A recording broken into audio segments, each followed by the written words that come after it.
Halo,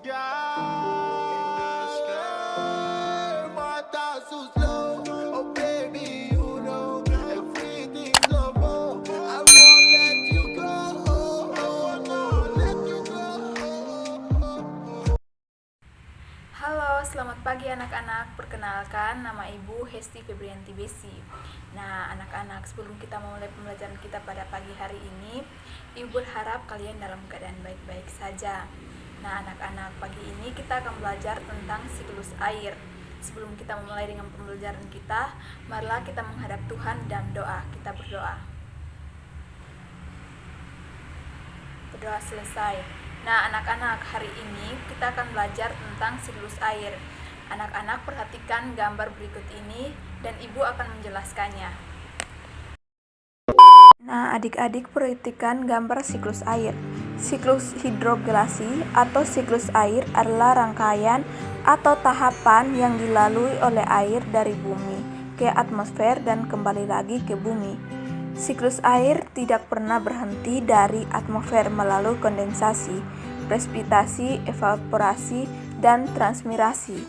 Artinya, air yang ada di bumi menguap. Jadi, awan tersebut terus turun lagi sebagai hujan atau embun.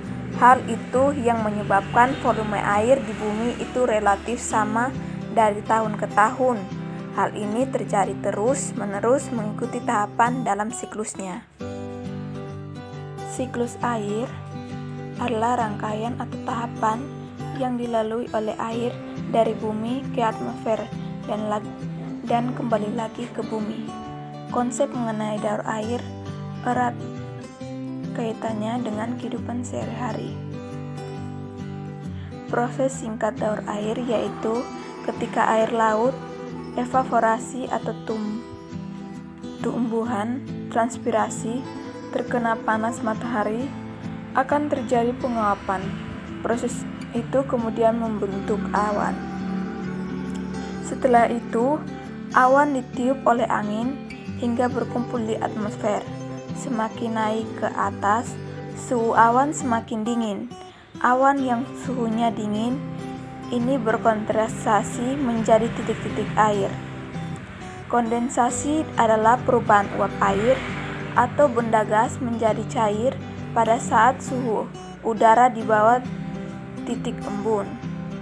Selanjutnya, akibat serangkaian proses tadi, air hujan turun ke bumi, presipitasi, dan meresap ke dalam tanah. Rangkaian proses itu terjadi secara berulang dan menjadi siklus teratur. Nah, tahapan dan uraian siklus air. Jika diperincian terhadap proses siklus air bisa dibagi dalam 4 bagian. 4 ialah sebagai berikut. 1. Evaporasi.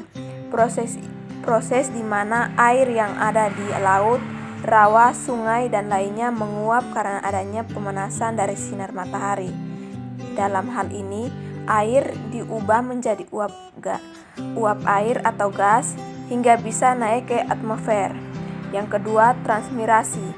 Proses ini serupa dengan evaporasi. Hanya saja proses menguap ini terjadi pada jaringan makhluk hidup seperti tumbuh-tumbuhan. Yang ketiga, kondensasi.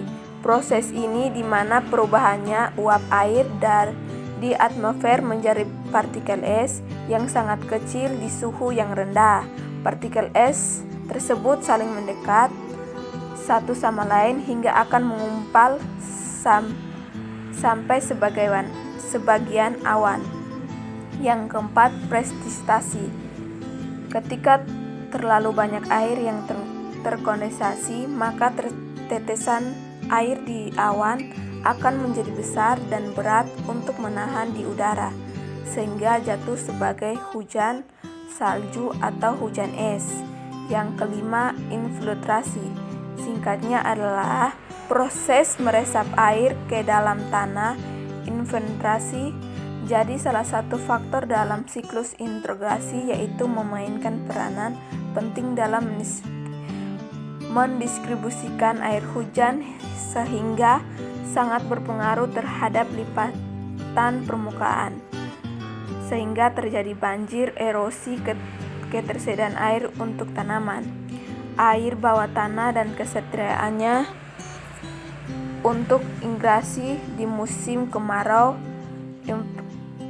secara umum dipengaruhi oleh berbagai sifat tanah dan vegetatif. Nah, sebelum kita memahami lebih dalam lagi tentang siklus air, mari kita nonton bersama-sama video praktikum IPA siklus air berikut ini.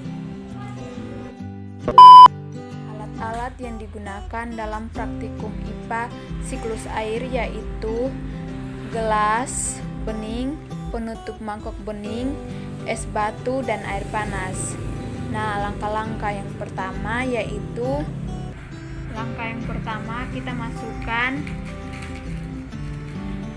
kita tuangkan air panas ke dalam gelas bening.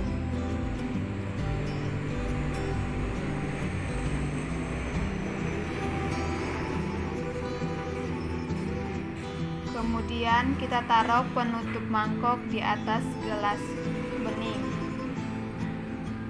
Kemudian kita letakkan es batu di dalam mangkok yang berada di gelas tersebut.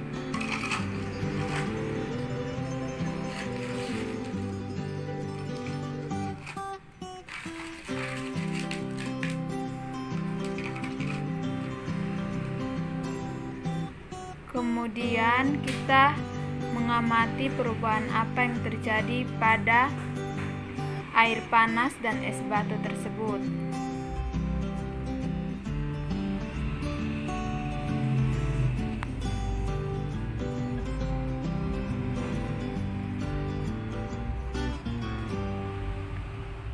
Yang terjadi pada air panas dan es batu tersebut yaitu menetes. Mengapa hal itu terjadi pada hubungannya? Air panas yang kita umpan sebagai air laut yang akan menguap karena panas matahari. Penguapan ini disebut sebagai evaporasi. Penguapan bukan hanya terjadi karena air laut saja, tapi juga penguapan terjadi karena tumbuhan yang disebut dengan transpirasi. Namun percobaan kita yang menggunakan air panas kita disebut juga dengan air laut. Evaporasi terjadi penguapan karena panas matahari, dan es batu yang ada di atas gelas diumpamakan sebagai atmosfer yang ada di atas awan yang suhunya rendah sehingga mempunyai suhu yang dingin, maka diumpamai sebagai es padat. Kemudian karena terjadi perbedaan suhu yang sangat signifikan yang tadi air panas dan anak-anak, sekian pembelajaran kita pada pagi hari ini. Ibu harap kalian mengerti pembelajaran kita pagi hari ini dan tetap semangat untuk mengikuti pembelajaran.